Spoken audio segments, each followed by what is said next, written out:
Good morning, it's Joshua here from Unboxable Kings, and our mission is to help unbox the king that lives within inside you. And in this video, I want to talk a little bit more about the process of discovering what is truly on your heart, and then how do we act when we find out what is truly there.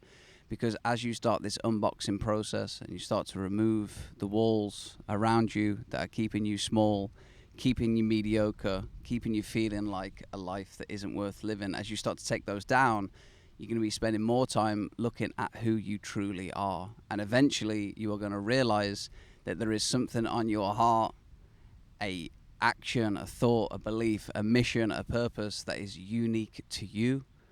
And I really do believe that we all come almost pre-coded with unique dispositions. Everybody's manifests slightly differently, but they are unique. And the more that you take these walls down, the more time you're going to be spending looking and experiencing and feeling what that truly is. What is it that really drives you? What do you really want to do?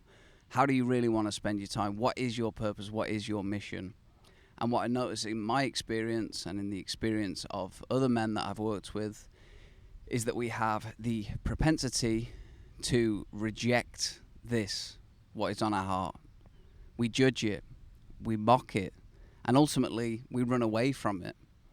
And I think the reason that we do this is because we are social animals, and our survival before this era that we live in now was largely determined on how we fit into the tribe, how we fit into the pack. And the more like everybody else we are, the more likely we are to survive. And therefore, when you hear and you give yourself the space to tune in and hear the uniqueness that's on your heart, it's going to be different to what everybody else is talking about. So for us to actually take action on that puts us at risk. It puts us at risk of being seen. It puts us at risk of being different. It puts us at risk of failing in public. It puts us at risk of doing something that other people won't understand. And this risk is almost too much for many people to deal with. And therefore, you just run away. You just turn your heart down. You put another wall back up and you go back into your box. But if you do this, you will live a heartless life because you're not doing what is on your heart. How could you live a heartfelt, heart-inspired life if you're not doing what's on your heart? It's impossible. So you'll live a heartless life. And I don't know about you, but that is not what I want to do.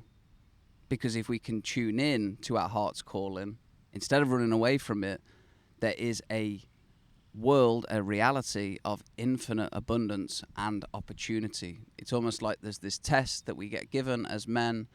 Can we firstly give ourselves a space to listen to what's in here, what's on our heart, and then actually go out and act it out in the world? Can we do that? That's the test, because if we pass that test, or we at least do our best to pass that test, amazing doors will open. And when I look around at how a lot of men feel, the disconnect, obviously the suicide rate that we talk about a lot, is it caused by a heartless life, a heartless way of living where we're just doing actions that may cause us to survive, but do they cause us to thrive and really lean into that? I believe there is a correlation there, but I'll let you decide that for your experience. In my experience with leaning in to the heart, great things happen, and I want to give you a couple of examples. So between 21 and 26, 5 long years of heartless living for Joshua, traveling the world, doing various things, looking for the next thing, but all the while I had in my heart to play poker and stream it. I think about it all the time, I talk about it all the time, but I never took the action. And that led me to live an experience that was kind of heartless. I was like a gun for hire. I was just doing whatever I needed to do to make money, to go do something cool, whatever it wasn't very heartfelt. And then my girlfriend at the time, now wife, was like, Josh, none of that's working, do what's on your heart. And this is why having support, guidance, and an accountability system to actually pursue what's on your heart is very useful. She was like, Josh, just stream. So I was like, I was like, fine. Started a stream, and within 90 days, it was growing really well. And within 180 days, I had 2 businesses from the stream. I was sponsored by a company in the UK. I had affiliates. I had so much abundance, so many doors open for me. I had so many connections, so many random happenings and doorways opening because I was leading with my heart. You know, I was doing what was in there. and it just opened up an unbelievable set of experiences. Equally, I was once working with a guy, I'll call him Phil. I don't do the, I like to respect people's privacy, and I don't want to just be smashing it out there. We'll call him Phil. Phil had been working kind of on the side in female hormones. He's a dude, but he'd been working in female hormones for the best part of a decade, studying them. He was very passionate. It was clearly on his heart. And when we connected, he was doing it, but kind of behind the scenes. It wasn't what he was leading with. He was leading with another business and doing other various income activities and passion projects, whatever he was doing. He wasn't leading with what was on his heart. And after working with him for about 6 weeks, we got to the point where I was like, dude, just do this. Just do the thing that's on your heart. Trust in it. And he was like, I ground him down. I stopped him putting the wall back up. I was pulling it down. I was like, you're not going in your box. You're going to do this. And he started doing it. And within 90 days, his life was just so different. He had leads, clients, connections.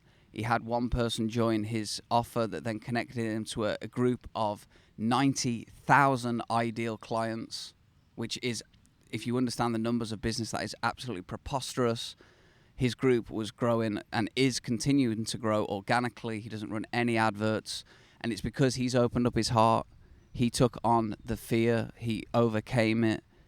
And now he is tapped into an unbelievable world of abundance that seems to happen every single time that you tune into your heart. So to recap this video is that I really believe, and I'll let you make up your own mind. Obviously, I'm not going to jump behind the camera and grab you and tell you to think the way I think. But I really believe that there is a coding, a feeling, a predetermined set of excitements that live on our heart that can change throughout this experience. But the longer that we reject them, deny them, mock them, judge them, run away from them, we experience a heartless life. And then the inverse, if we can pull down the walls, tune into it, feel it, act on it, believe in it, pursue it, it's night and day difference. There is no middle ground. One is polar, heartless, one is polar, in the heart. And unbelievable abundance can occur for you in your life. So if you are looking to change, if you want to be that king that lives within, I highly recommend that you do the work to start tuning into what is in your heart. If you need help with that, there are relevant links in the description to get guidance, support, accountability, and the tools to do that, plus other elements of unboxing the king that lives within you. But I hope you've taken something from this video. If you found it valuable, please let me know. I really want to see the world with more heart-driven men, because it would make the world a whole lot more of a better place for everybody involved. Thank you very much for watching. I've been Joshua. I wish you a wonderful rest of your day. Stay sovereign, stay free, stay as the king that you were meant to be. And I'll see you next time. Much love. Peace.